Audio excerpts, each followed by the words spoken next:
Okay, Daniel chapter 7. I think we've discussed some of these already.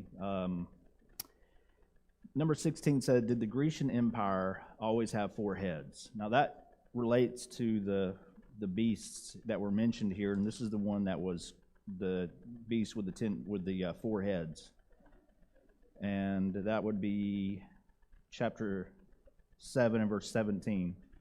There are four kings which rise out of the earth. I'm sorry, that's explaining the beast. Let's see here. The first time it's mentioned is in the first part of chapter 7, so that would be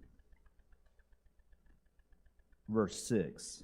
I looked, and there was another like a leopard, which had on its back four wings of a bird. The beast also had four heads, and dominion was given to it. And we talked about the fact that that is a representation of the Greeks, and that would be Alexander the Great. But did the question is, did the Grecian Empire always have four heads? No, not at first it didn't, right? Yeah. Right, after Alexander's death. Yeah. His four generals divided it up into the different empires. Actually, they were kind of their own empires themselves, but I don't know if they're technically called empires. But anyway, in chapter 8, he will explain more about this beast, but he uses a different analogy. And it shows here that this was not the four beasts, the four kingdoms were not from the original.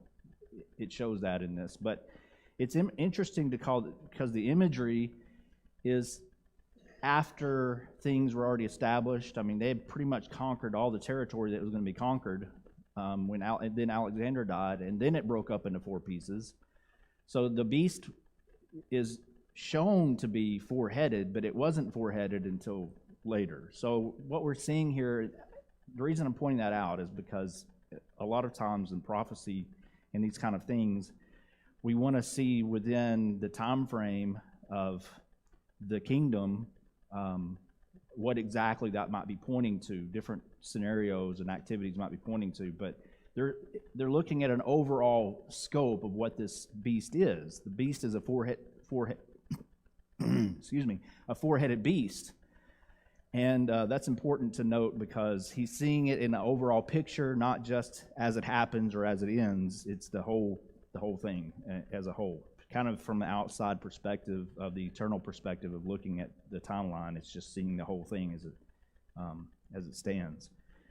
Okay, so in verses 24 and 25, what was the little horn doing that was part of this?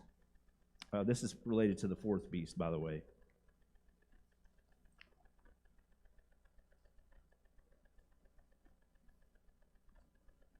He was speaking pompous words against the Most High and persecuting the Christians of the Most High, the saints of the Most High, intending to change times and laws. The saints will be given into his hand for a time and times and half a time. Okay, so this is related to the fourth kingdom, and it relates to this little horn that rises up. And what did the horn do to the other horns? Do you remember?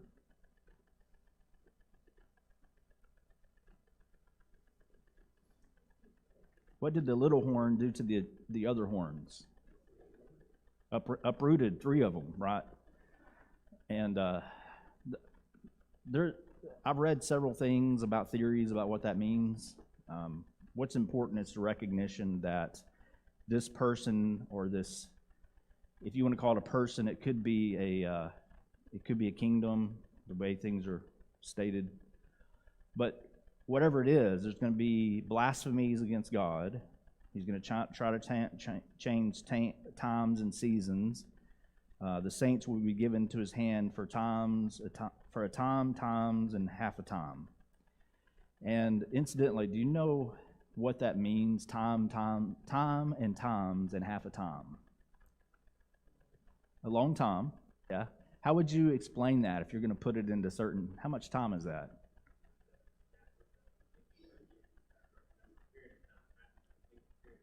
All right. What do you mean by that? What's half of a complete period of time? So 7 is a complete period of time. So this would be 3.5. Times is 2. I know it doesn't say that, but when you look at this prophecy and other prophecies and figure it out, this times represents 2 times. A time is obviously 1 time, and then a half a time that's a half a time, right? So we have 3.5, which wouldn't be any big deal, except for the fact that, like Adam said, it's half of a whole, which is important. It's important to note. So, one man pointed out that in the scriptures, anytime Christians are shown to be persecuted for a period of time, if the time is named, not specifically, but if it's named like this, it's always it's always 3.5. 3.5 months, 3.5 years, it's 3.5. And the reason for that is because it's half of the time. So when God punishes, the punishment that comes from him is full. It's the whole 7. But when humans interact with Christians and bring persecutions and things like that, it's always considered to be a half of that. It's a 3.5 series. And you'll see that throughout the book of Revelation. Sometimes it's not even listed as sometimes it's listed as months, 3.5 months. Sometimes they take 3.5 months and multiply out the days for that month and tell you that's how many days it is. But if you do the arithmetic, it's 3.5 months. So anyway, it's a very significant thing in the New Testament, and it's coming from the book of Daniel in the Old Testament.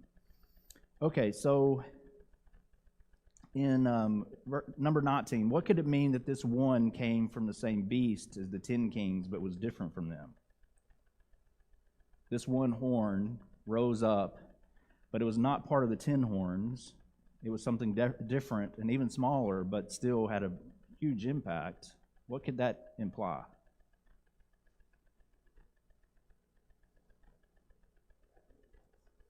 Influence, yeah.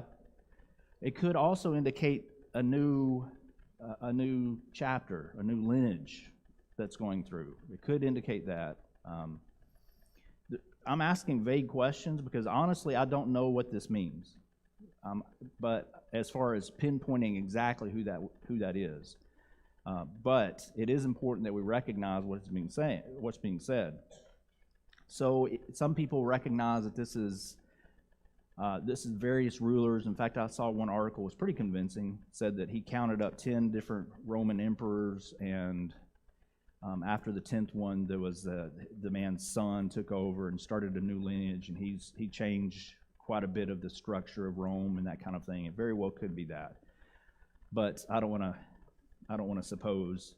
And if you have any ideas you want to share, that'd be great.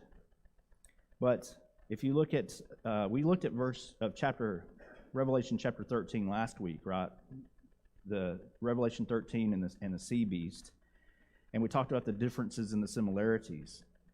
What were the similarities from the beast, the 4th beast in Daniel 7, and the beast that came out of the sea in Revelation 13? You remember?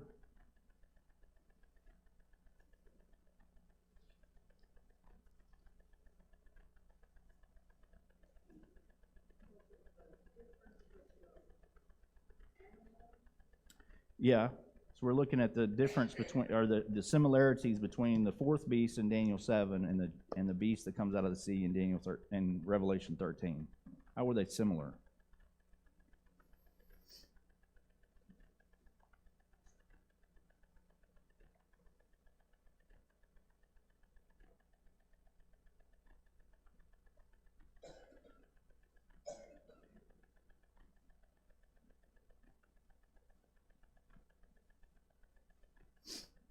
What was the how many heads did it say it had in Daniel 7?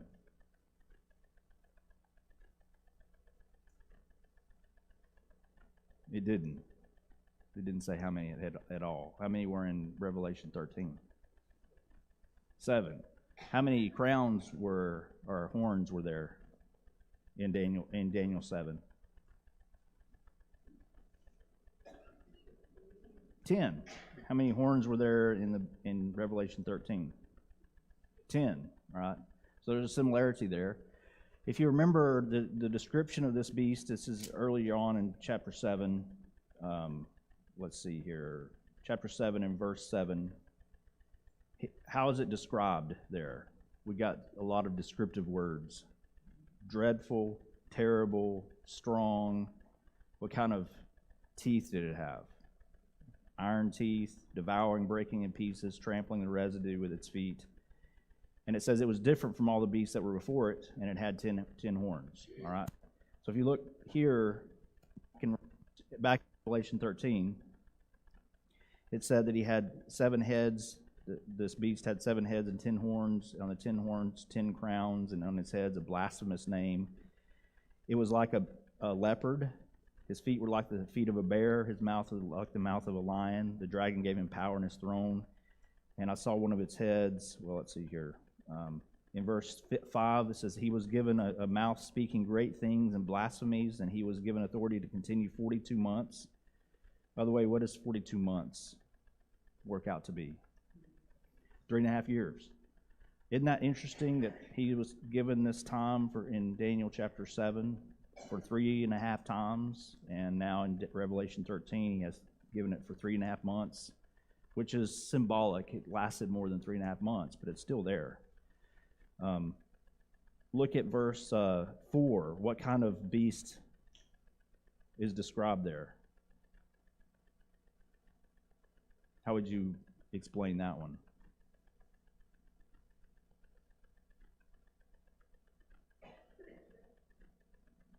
They worship the beast, saying what?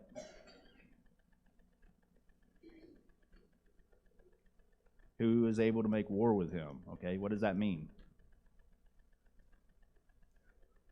Yeah, it's this beast has the ability to. I mean, no one can defeat it. Who is able to go to war with this thing? It's so massive and powerful, and all these blasphemies coming out of his mouth, which relates again to back in Daniel chapter 7. We have that 11th horn, that one horn that rose up, and he was speaking blasphemous words. Remember, and he was causing persecution and things to come.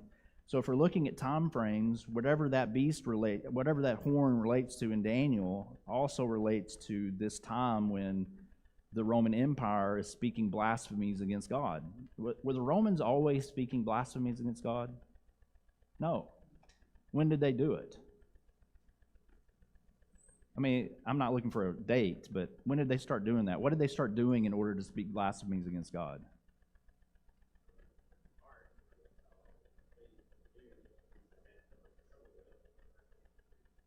So they did persecute Christians to please Jews. Yeah, that's true.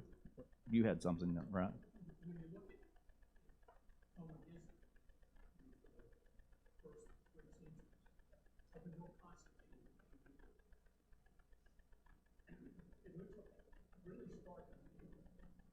Mm-hmm.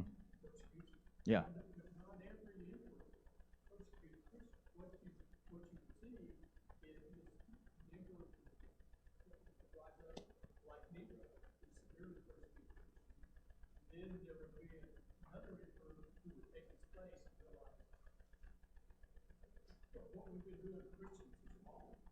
Yeah.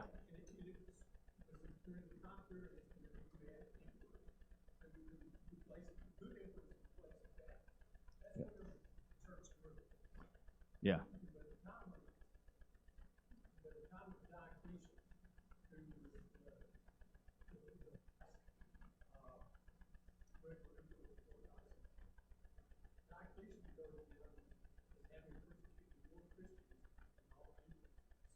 Hmm.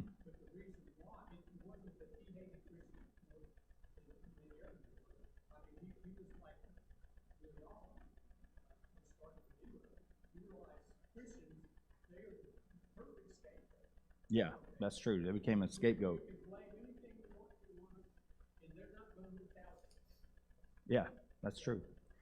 Well, so part of the way that they did it, that the Roman Empire blasphemed God, was a persecution of Christians. What else did they do? What else did the Roman emperors do that would be blasphemous? Emperor cults. They proclaimed themselves God. Yeah, they tried to force Christians to worship them. Some of them did. Set up statues, for example, that it wasn't just Christians. Everyone had to do this. They had to go and they had to offer some kind of a sacrifice once a year. It was a little, very small thing to do. But when they did that, in some cases with Domitian, as far as I understand, he allowed them to have a certificate that allowed them to buy and sell in the marketplaces when they did that. And if they didn't do that, they didn't get the certificate. So they had to do oblations to different gods, and they were one of the gods. So that's part of what's going on here too. And it also relates to the persecution that came because they were Christian. Now, Rome didn't really interact with Christians much while the Jews were around. But after 70 AD, the Romans started realizing these Christians, they aren't Jews. They thought that they were, but they're not. And so then they started heavily persecuting Christians, and there's a lot of reasons for that. But like you said, it could be because they're an easy scapegoat.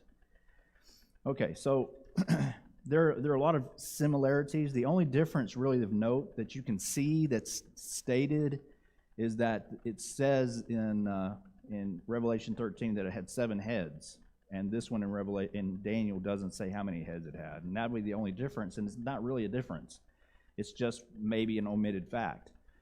So it's really difficult to read these and make comparisons and not see that there's a connection there. And especially when he calls in the explanation, he says this is the 4th empire. This is the Roman Empire, basically, is what it's saying. So anyway, let's go back to Daniel chapter 7. In chapter 7, it says in verse... Let's see, let me find the verse real quick.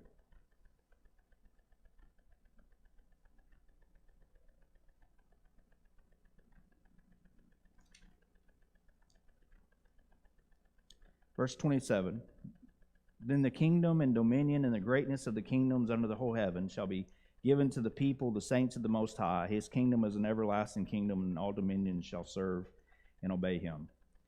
Okay, so now if you read that from Old Testament eyes, you may see it very easily that this is talking about how that the Jews would have dominion over the entire earth and over all the languages and nations, which is exactly what they were expecting for the Messiah. There are a lot of passages that when you read it just as it's written, take it literally, then you start thinking, well, okay, I can see how this would be a worldwide ruling.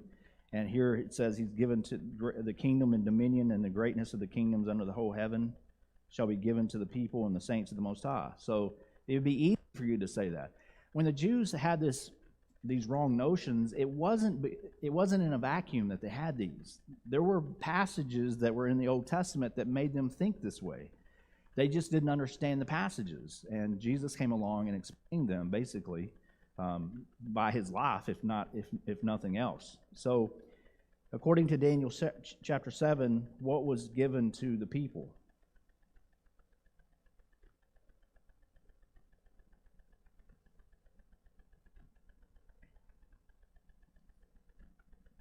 It says the greatness of the kingdoms under the whole heaven shall be given to the people, the saints of the Most High.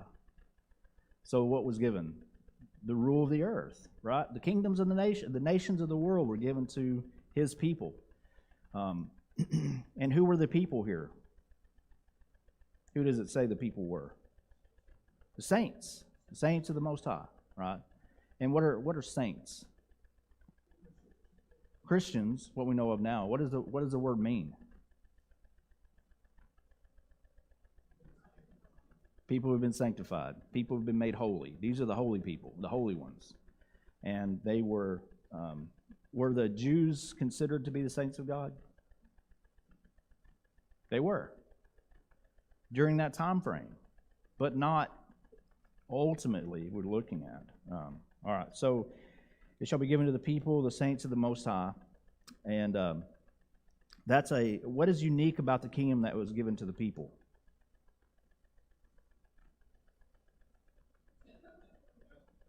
It's an everlasting kingdom, all right? That's obviously unique, right? I mean, when the book of Revelation was written and it's talking about the Roman Empire, the reason it's talking about it is because it's showing the demise of the Roman Empire, right? There's no kingdom that can stand forever except the one that is given to the saints, and that will be forever. And that's an everlasting kingdom, and all dominions shall serve and obey him. So this is related to the authority and the relationship that we have with the world, basically. In what sense, then, could the people of God be given the greatness of the kingdoms under the whole heaven? Let's think about this. The question relates to if Jesus is coming back, and when he comes back, he's going to destroy everything, and we go to be with God forever in heaven, which the Bible teaches. Then there's not going to come a time when we're going to be ruling over the nations, except before that time.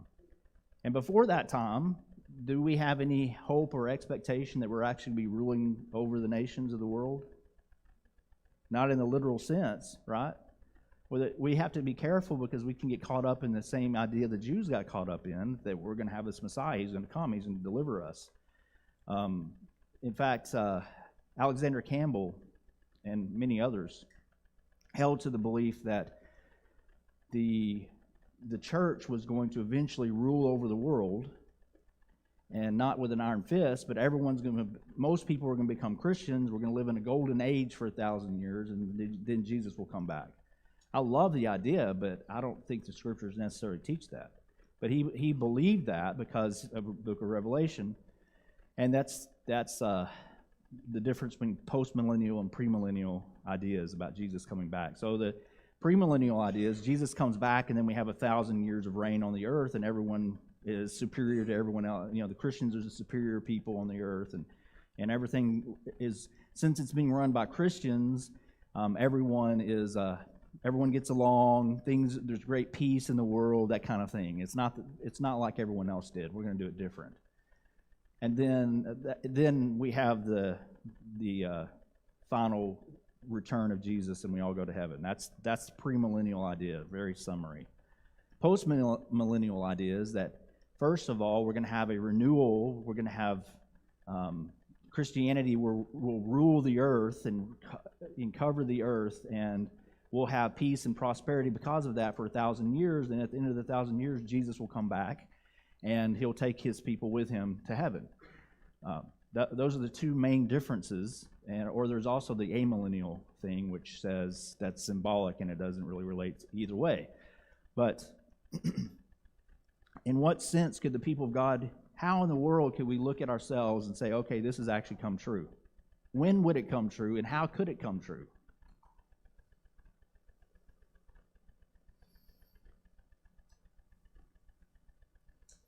Man, I'm making you think on Christmas Eve. I don't know. Sorry? Insufficient data. No, there's not. There's not insufficient data. That's okay. We have to think outside the box a little bit. In what way do Christians rule the world?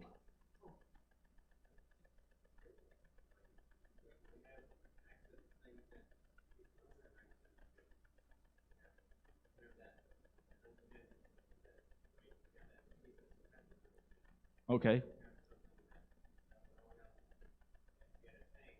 Right. It relates to the spiritual aspect of it, yeah.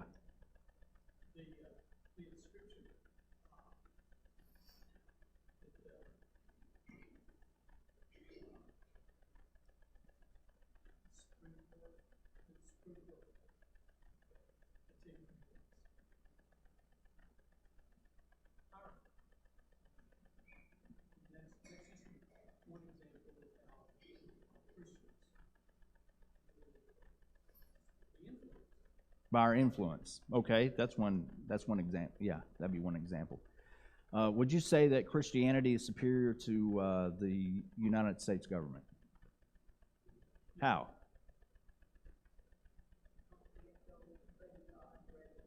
Okay, because we have to obey God rather than men, but that doesn't show why Christianity is more powerful than the U.S. government.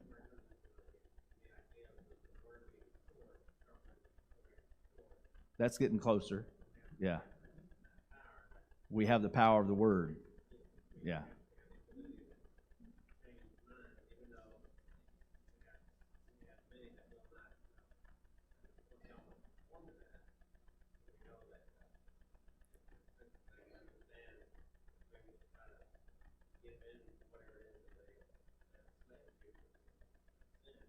Mm-hmm.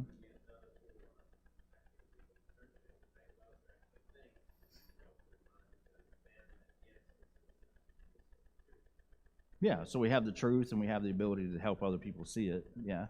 Uh-huh.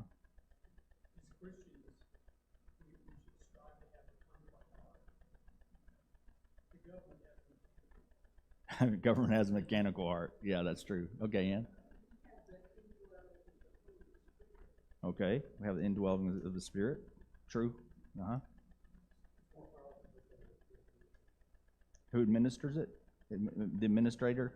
Yeah, okay, so we have superior because of who it is that's running it, right? Somebody else had one. Casey? I don't know if this directly speaks to it, but to me, purely biblically speaking, we are a nation. No matter where we are on the earth, we are part of the Christian nation. Yeah, Right? I agree. It's not the same as Judaism, but we together collectively have a greater influence, a greater way of influencing other people, purely because we are not the representatives of the kingdom. Even Yeah. the government that tries to connect itself to Christianity Still can't. Yeah. There are a lot of imitators out there, and governments have tried to imitate, but you can't do it perfectly because of the nature of it, right? The nature of physical government is physicality. The nature of the rule of and reign of Jesus is what? Spirituality. even from a governmental standpoint, the reign of the government is a force. Yeah. I'm going to agree with you. Right. They force you into it. With Christianity, it's always a choice. Those are all great things. It's good that we talk about this. Okay, so if you're going to look at the comparison of what the government of the United States is compared to the government of Christ, there's something we're not really hitting on that we really need to see. Okay, it's temporary. Yeah, definitely. Yeah. What were you going to say?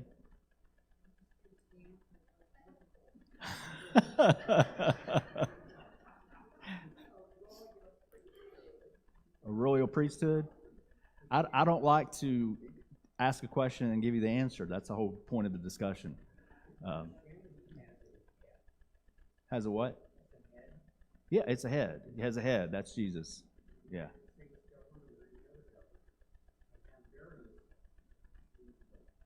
Yeah. And these are all great. So practically speaking, when the difference is going to be, what does the government of the United States offer that is different from what Christianity offers, or maybe vice versa? When you put it that way, it's a different question altogether. What does Jesus offer you that the United States government can't? Your salvation of your sins, forgiveness, fellowship with God. We're talking about these things. We're kind of talking around it. And the power of the government is provision, right? If they're there to provide for us, which a lot of people, that's what they think it's for, then what kind of provision is it that the government of the government of Jesus has? We have everything. So how are we superior? In every way. There's nothing that the world governments can give us that Jesus can't. That Jesus can't, and there's a lot of things that Jesus can give us that the governments can't. So our loyalty is with Jesus. And so how are we superior? In every way, because we get everything from being in the kingdom of God versus we have a little bit of stuff from the physical kingdom on earth.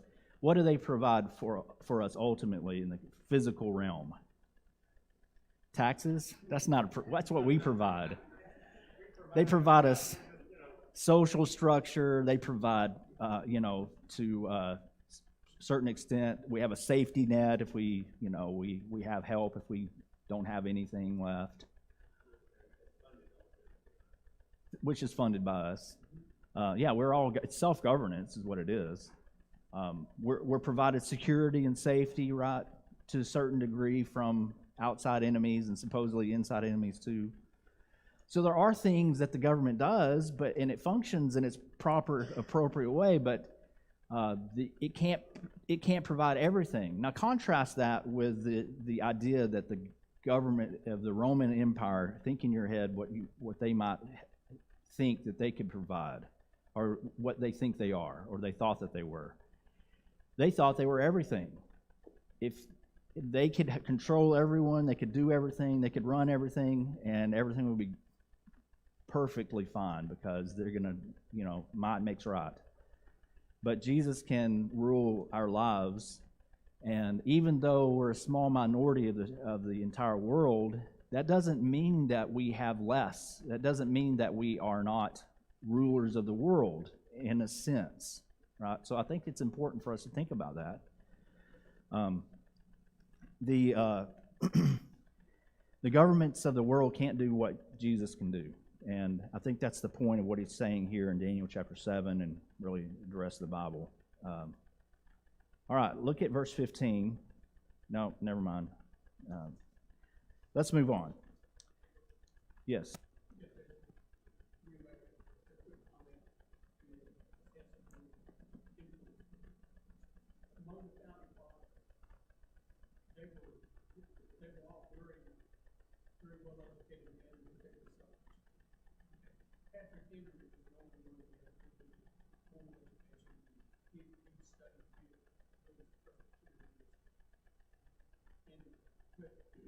They were keeping where Warren Plato issued some 300 years before Christ came.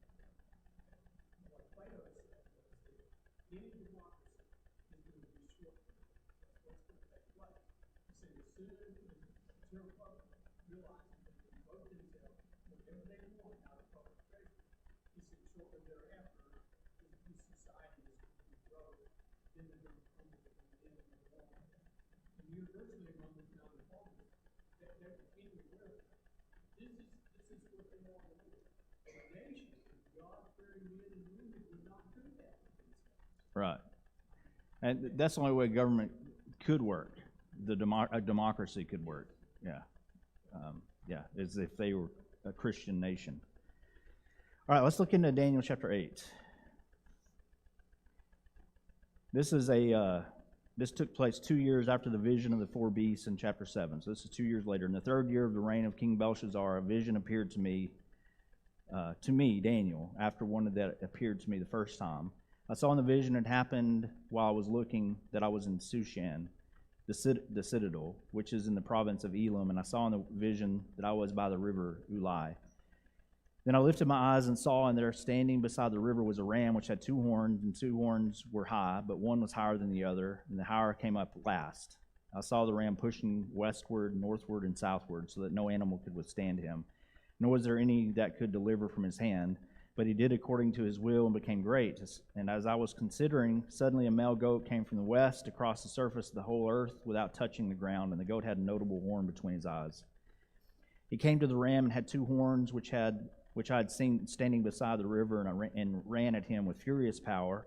And I saw him confronting the ram. He was moved with rage against him, attacked the ram, and broke his 2 horns.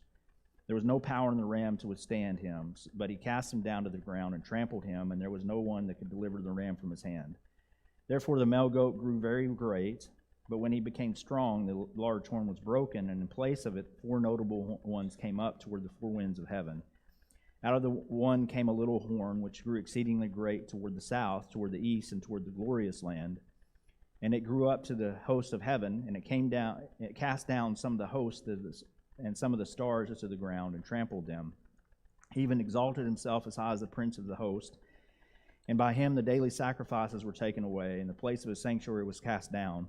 Because of transgression, an army was given over to the horn to oppose the daily sacrifices, and he cast truth down to the ground, and he did all this and prospered.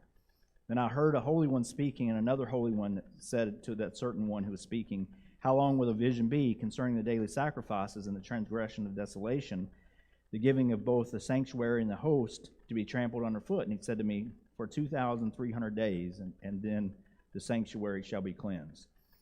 Okay, so there's actually lots of things that are pointed to different places in the New Testament with this. But what nation was in power at the time of this vision? That's from verse 1.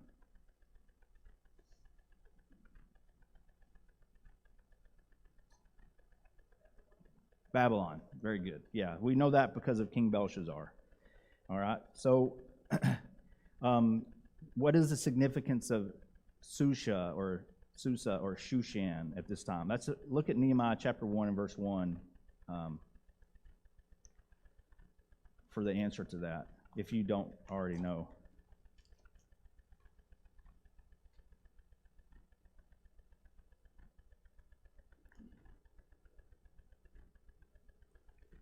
It says, the words of Nehemiah, the son of Hekeliah, it came to pass in the month of Chislev, in the 20th year, as I was in Shushan, the citadel, that Hananiah, one of the brethren, came to me from Judah. All right, this is when Nehemiah found out about the fact that Jerusalem was still in ruins, right? Where was he? Where was Nehemiah? What kingdom was he in? Persians, yeah. This is after the Persian Empire had taken over, and quite a bit afterward. And so when Daniel was having this vision, he was envisioning being in Shushan, which is the capital of Persia, which really it existed at the time, but it was not the world power. The world power at that time were the Babylonians. So this gives you an indication of what's being seen and where and why. Okay, what did Daniel see related to the position of the horns that were on the ram? There was a ram with two different horns. What was indicated about the horns? In verse 3. They were kind of in a row, one after the other. The first one was smaller than the second one. The second one grew up much larger, right? And if you look at what he's talking about, he's actually talking about the kingdom of the Persians. And when he's talking about the kingdom of the Persians, what is the significance of the two horns, you know? The two rulers, two different governments, two different nations that were together. Sorry? That's right. This is the Medes and the Persians. So the Medes were, Darius the Mede is actually the first ruler of Babylon. He was made ruler, but he was not the superior power. The superior power was actually the Persians. The Persians and the Medes joined forces, and they had ruled the world because of their combined efforts. They defeated Babylon together. So those were two, and they were united together, but the Persian Empire is what ended up becoming the more important and more dominant. You don't really read about the Medo-Persian Empire, although that's what it was. It was called the Persian Empire because that's what it was also. So that's just part of history. And it says that what came from the west and how was it described? This is an animal that came from the west. We have already the goat. What came from the west? Sorry? A ram. And how was it described? Pushing everything? Let's see here. It was, wait a minute. The ram was already there. Did you say ram? And I agreed. It's not, it was a goat. Verse 8. Verse 7. I saw him confronting the ram. He was moved with rage against him, attacked the ram, and broke its two horns. There was no power in the ram to withstand him. He cast down to the ground, trampled him. That's not where it says he's suddenly. Oh, verse 5, sorry. As I was considering, suddenly a male goat came from the west across the surface of the whole earth without touching the ground, and the goat had a notable horn between his eyes. All right, so we have a goat with a notable horn, and he's traveling from the west across the surface of the whole earth, and without what? Without touching. What does that imagery tell you? If you think about it related to the previous visions, it's talking about speed, right? He's just flying across. And we could even see that in cartoons, right? He's just flying across, not even touching the ground. That's how fast it's going. And the notable horn, if it's the ruler, would be Alexander the Great. He's coming from the west, and he's coming against the west is relative to Persia, and he's coming against the Persian Empire, and the Persians couldn't do nothing to stop him. And it didn't take long at all, and Alexander just routed them and continued to defeat them. Everywhere he went, he was basically beating Persians because the Persians ruled the world, and he just took over and started taking city by city by city throughout the Persian Empire. They couldn't do much about it. But anyway, yeah.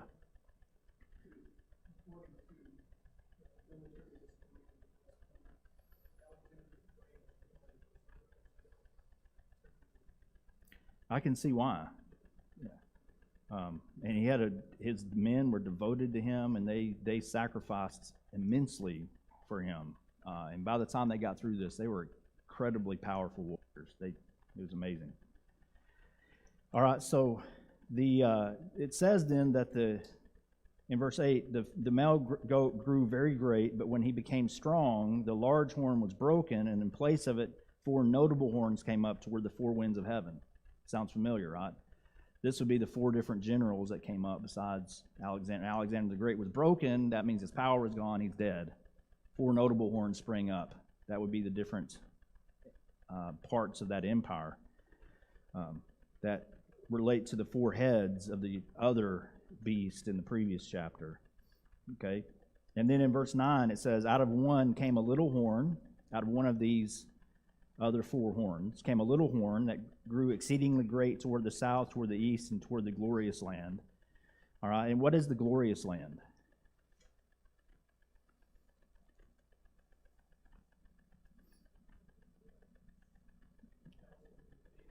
Israel, yeah.